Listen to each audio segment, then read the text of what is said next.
వెస్టేషియాలో ముదురుతున్న యుద్ధ మేఘాలు దేశంలో సామాన్యుడి జేబుపై ప్రభావం కనిపిస్తోంది. ముడి చమురు ధరలు ఆకాశాన్ని తాకుతున్న వేళ ప్రధాని మోదీ కీ డెసిషన్ తీసుకున్నారు. తన సెక్యూరిటీ కాన్వాయ్లో వాహనాల సంఖ్యని అమాంతం తగ్గించేశారు. ఇది పరిపాలనా నిర్ణయం మాత్రమే కాదు, దేశం ఆర్థిక సంక్షోభం దిశగా వెళ్లకుండా పాలకులు త్యాగాలు చేయాలని బలమైన సంకేతం కూడా. ప్రధాని స్వయంగా పొదుపు చర్యలకు దిగడంతో దేశవ్యాప్తంగా పొదుపు మంత్రం మొదలైంది. హైదరాబాద్ వేదికగా దేశ ప్రజలకు ప్రధాని మోదీ కీలక సూచనలు చేశారు. 9 అంశాల్లో పొదుపు పాటించాలని పిలుపునిచ్చారు. వీటిలో ప్రధానమైనది ఇంధన పొదుపు. పొదుపు చర్యలు పాటించాలని దేశ ప్రజలకు పిలుపునిచ్చిన ప్రధాని స్వయంగా ఇంధన పొదుపు మంత్రం పాటించి చూపించారు. అందుకు నిదర్శనమే ఢిల్లీలో దర్శనమిచ్చిన మోదీ 2 వాహనాల కాన్వాయ్ సీన్. ఇది ఢిల్లీలో ప్రధాని మోదీ టూర్లో కనిపించిన సీన్. కేవలం 2 వాహనాల కాన్వాయ్తో పర్యటించారు.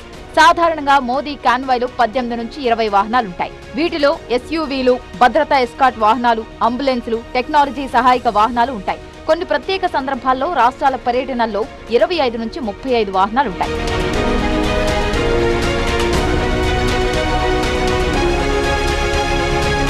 హైదరాబాద్ పర్యటనలో మోదీ కాన్వాయ్లో దాదాపు 23 వాహనాలున్నాయి.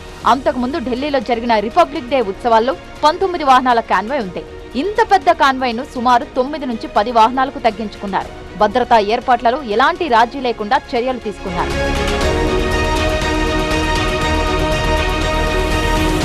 కాన్వాయ్ కుదింపుతో ఇంధన పొదుపునకు శ్రీకారం చుట్టారు మోదీ. ప్రధాని కాన్వాయ్లో అన్ని పెద్ద ఎస్యూవీ వాహనాలే.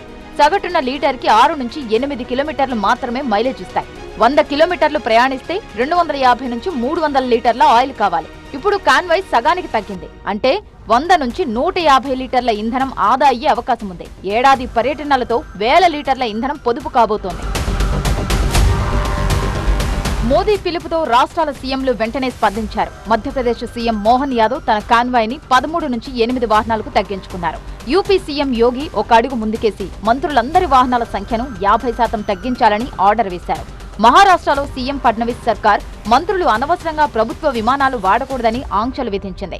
ఢిల్లీ సీఎం రేఖా గుప్తాతో పాటు ఏపీ సీఎం చంద్రబాబు కూడా మద్దతు పలికారు. కేంద్రానికి తోడుగా త్వరలో తాము సైతం అంటూ చంద్రబాబు ప్రకటన చేశారు. 10 కార్లతో కాన్వాయ్గా వెళ్లడం ఫ్యాషన్ అయిపోయింది. ప్రస్తుత పరిస్థితుల్లో ఇదే మాత్రం సరికాదని ప్రధాని సూచనతో విదేశీ పర్యటనలు కూడా తగ్గిస్తామన్నారు చంద్రబాబు. లీడర్ల సంగతి సరే, మరి కామన్ మ్యాన్ పరిస్థితి ఏంటి? అసలు మన ముందు ఆప్షన్స్ ఏంటి? కొనే స్తోమత ఉంటే ఈవీ వెహికల్స్ కొనడం, ఈ వాహనాలు కొంటే ఎలాంటి అవసరాలకైనా వాడుకునే వీలుంటుంది. పైగా ఖర్చు కూడా పెద్దగా ఉండదు. జస్ట్ ఛార్జింగ్ పెట్టుకుంటే సరి. లేదంటే car pooling, bike pooling best option. ఒక ఏరియాలో 5-6 ఉద్యోగులుంటే వాళ్ళంతా కలిసి ఒకే వాహనంపై ఆఫీసులకు వెళ్లడం ఉత్తమం. ఫ్యూయల్ కి ఈ రోజుకింత, నెలకి ఇంత అని గిరిగీసుకొని ఆ బాటలో వెళ్లడం మరీ మంచిది. ఇవే కాకుండా పబ్లిక్ ట్రాన్స్పోర్ట్ మరో బెస్ట్ ఆప్షన్. బస్సులు, ఎంఎంటీస్, మెట్రో రైల్ సేవలు ఉపయోగించుకుంటే మరీ మేలు. ఆఫీసులు, వర్క్ స్టేషన్లు దగ్గరుంటే సైకిళ్లు వాడటం బెటర్. కొంతమంది సరదాల కోసం బయటకు వెళ్తుంటారు. వీకెండ్లు, హాలిడేస్ వస్తే రిసార్ట్ల దగ్గరకు పరుగు పెడుతుంటారు. అవసరం ఉన్నా లేకపోయినా కార్లు తీసి రోడ్లెక్కిస్తుంటారు. ఇవే కాస్త తగ్గించుకుంటే పొదుపు మంత్రంలో మనము భాగస్వామ్యం కావచ్చు. భారత్ చమురు అవసరాల్లో 80% పైగా దిగుమతులపైనే ఆధారపడుతుంది.